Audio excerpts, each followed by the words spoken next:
Welcome to the Self-Growth Nerds podcast. I'm your host, Marie, a courage coach, creative soul, and adventure seeker. Since through hiking the Pacific Crest Trail in 2019, I'm on a mission to help you embrace your most confident self so you can achieve your dreams too.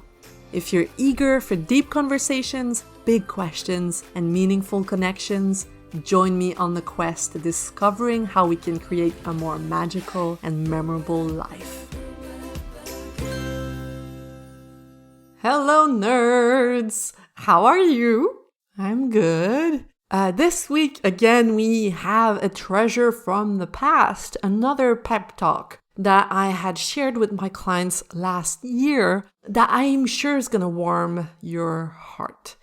For all those of you who tend to procrastinate or who can feel like an imposter in what they're doing or just when they think about what they would like to be doing, this episode is going to feel like a warm hug.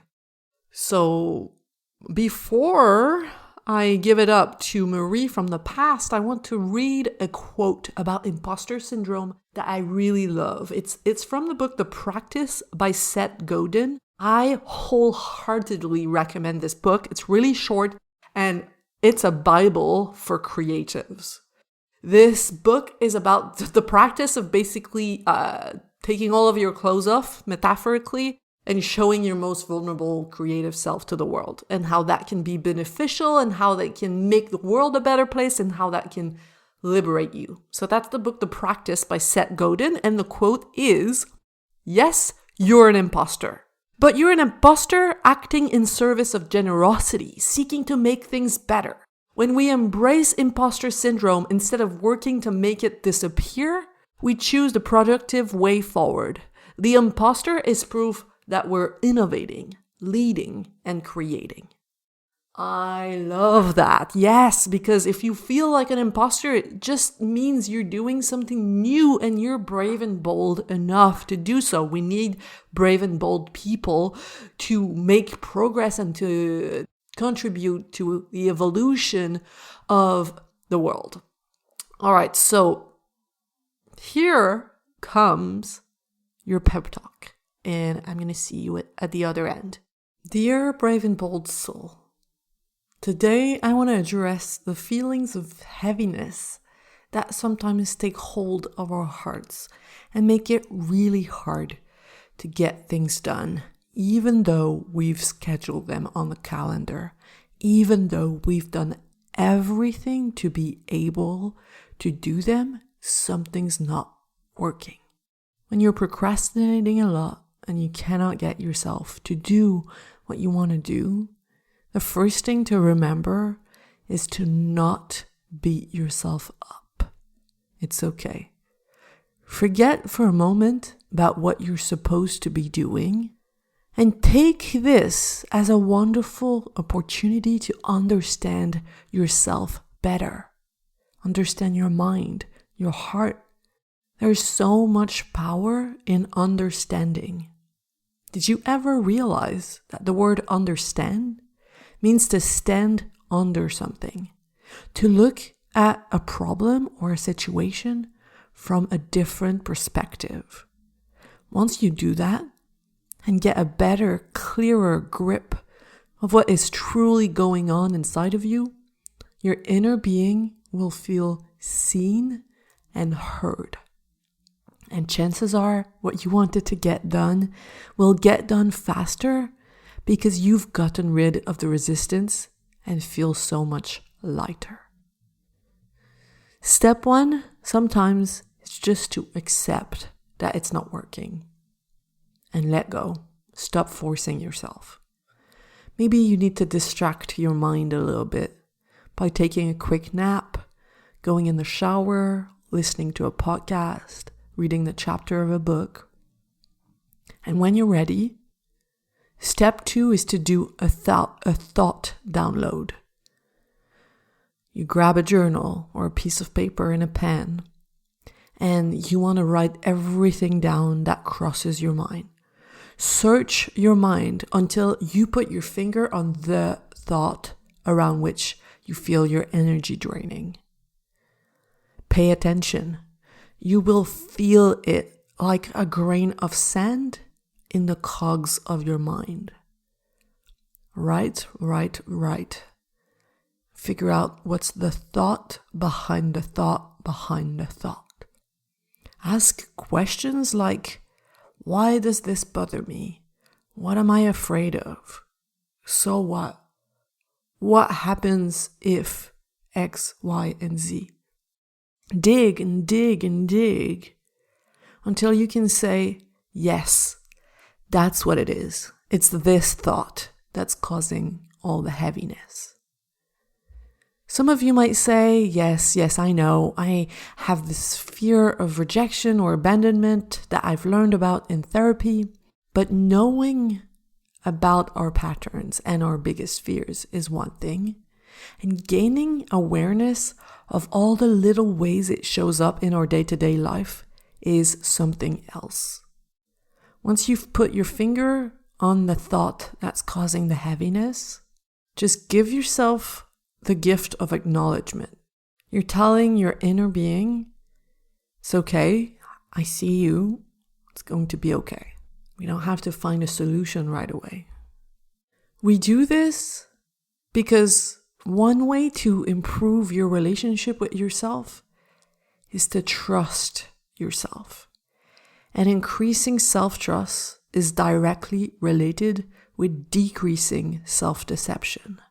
That's why we want to get to the bottom of what's going on inside of you. That's why we want to get really clear about what causes you to want to procrastinate. It's never about the circumstance. It's never about what somebody said. It's always deeper than that. And we want to become explorers of our psyche so we can get really good at putting our finger on the truth of what's going on. Now, once you've taken the time to see yourself and to hold that feeling, hold that pain, only then can you move forward with step 3, shifting your perspective. Might not be that same day, depends if you feel ready or not. You shift your perspective by asking questions like, what's the new story I want to tell? Why is this important to me? What's going to become possible? How is this going to have an impact on me and others around me? How is this a liberation for me and for other people around me? Keep in mind that as you grow and step onto the next level, the old story is going to follow you. Your old patterns and your old thoughts are going to follow you. Don't push them back. Let them follow you. Let them be next to you without engaging with them. As a coach, I still have all of my old patterns that show up now and then. Maybe less often, but they do show up whenever I'm feeling challenged, tired, hormonal, hungry, and it's completely normal. I don't expect them to just stop showing up. But you know what the difference is? Either I don't engage with them, or if I do engage with them, I do so for a shorter period of time because I've developed the habit to address them and the tools to see clearly through them. And you can develop this too. It requires commitment to yourself and being willing to feel uncomfortable, to sit with your journal and give yourself time and approach your reactions and your feelings and everything that you think slows you down with curiosity, with loving curiosity. And I want to say a few words about imposter syndrome or the imposter experience because it is common. Very, very common among high achievers, which I know you all are. And that might be what's causing you to procrastinate. The way I see it is that as you're growing towards the person that you want to be, you hit glass ceilings that are created by your subconscious. You see where you want to go, but you believe again often unconsciously, that you don't deserve to be on the other side of the glass, that you don't quote unquote have what it takes to be on the other side. Pauline Rose Clance, a clinical psychologist, along with a mathematician called Nancy Zumoff, created a scale to evaluate to which degree you feel the imposter experience. I'm going to read the statements, and you can think to yourself, yes or no, true or false. I'm afraid people important to me may find out that I'm not as capable as they think I am. Sometimes I feel or believe that my success in my life or in my job has been the result of some kind of error. When I've succeeded at something and received recognition for my accomplishments, I have doubts that I can keep repeating that success. I often compare my ability to those around me and think they may be more intelligent than I am. If I receive a great deal of praise and recognition for something I've accomplished, I tend to discount the importance of what I've done. If many of these statements ring true to you, or even just one, there's a good chance you are experiencing imposter syndrome like so many of us dreamers. In her book Presence, Amy Cuddy talks about how, quote, fears that we will be unmasked as frauds can defeat us even before we begin. This is exhausting. And that's part of the reason that, as sociology professors Jessica Collett and Jade Avalis discovered, imposter syndrome is one of the causes of downshifting, when someone lowers their goals or their ambitions, because the fears become paralyzing. The thing is, imposter syndrome makes us hypercritical of ourselves, and we're constantly on the lookout for proof that we might not be good enough for what we're doing or for what we want to do. Amy writes, quote, we scrutinize the dynamics of every social situation, scrambling to decipher how other people perceive and judge us. Then we attempt to adjust our behavior accordingly. And I would like to add that we don't even need to be in a social situation to do that. We can be very good at imagining what we think people would think of us. That is enough in itself to make you feel heavy and want to procrastinate. You cannot monitor yourself and be yourself, because monitoring yourself takes you out of you, looking at yourself from the outside, disconnected from your core, disconnected from your true inner being. The tricky thing is that imposter experience can also show up when you love what you do, when you feel more joy than you've been used to in the past, when you're in a situation that feels too good to be true. You can also feel like an imposter then. Like, what have I done to deserve this? Someone's going to notice and to make it stop. Amy, in her book, talks about how Neil Gaiman, the British author, says he cannot believe he gets paid to wake up at whatever time he wants and write stories all day. He's afraid that someone's just going to come knocking on his door and say, we've found out what you're doing. This has lasted long enough. Time to get a real job. Notice if that happens to you. And notice how when we're afraid that our joy will be taken away from us, we protect ourselves by depriving ourselves of that joy, or just by dimming it down. Same thing with success. If we succeed at something and think it's too good to be true, we might dim ourselves down so no one notices and take our accomplishments away from us. Amy points out that, quote, just as we understate our successes, we exaggerate our failures. Notice how we make failure mean all these horrible things about ourselves, even before we have given ourselves the chance to actually fail. That in itself might also be a reason for the heaviness that leads you to procrastinate.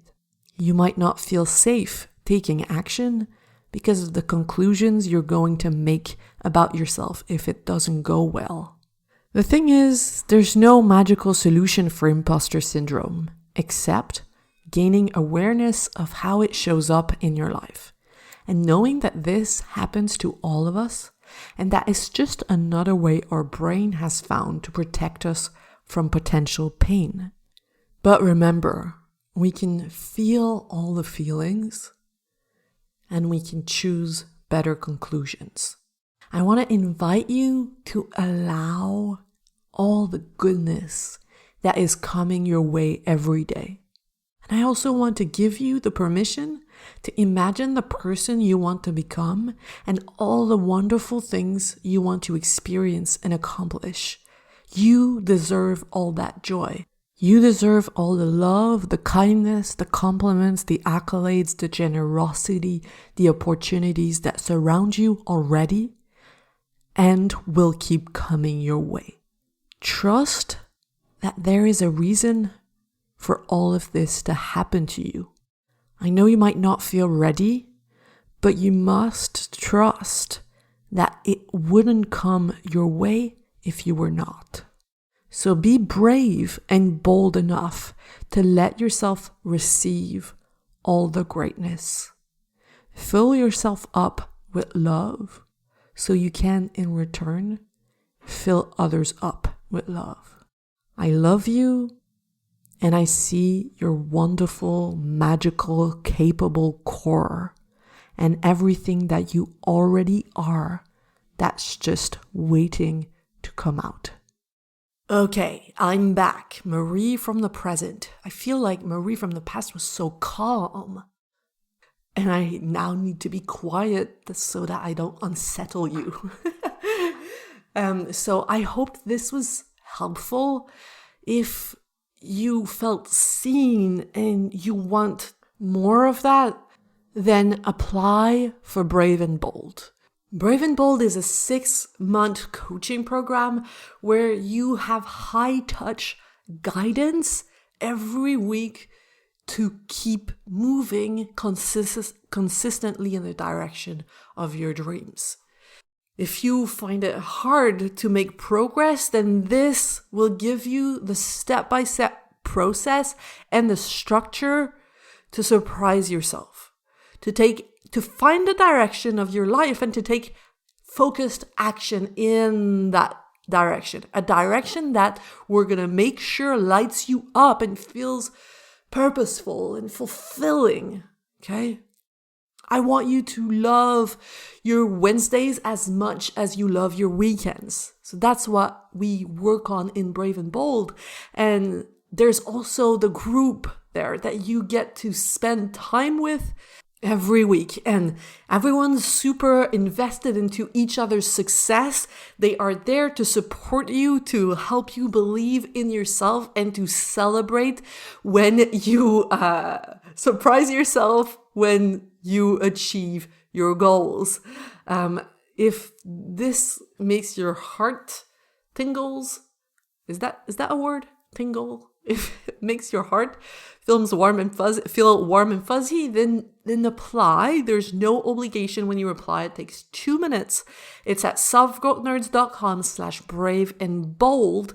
And I only accept those I wholeheartedly believe I can help. And then you get to decide. You get all the information about my framework, about the investment, and you get to decide what you want to do. So apply at selfgrowthnerds.com/brave and bold. And I hope to see you there. Otherwise, everyone else, have a beautiful week. Bye. You just listened to the Self-Growth Nerds podcast. Make sure to subscribe and to find me on Instagram at Self-Growth Nerds. If you want individual help developing the confidence to create a more meaningful and exciting life, visit selfgrowthnerds.com today to learn how.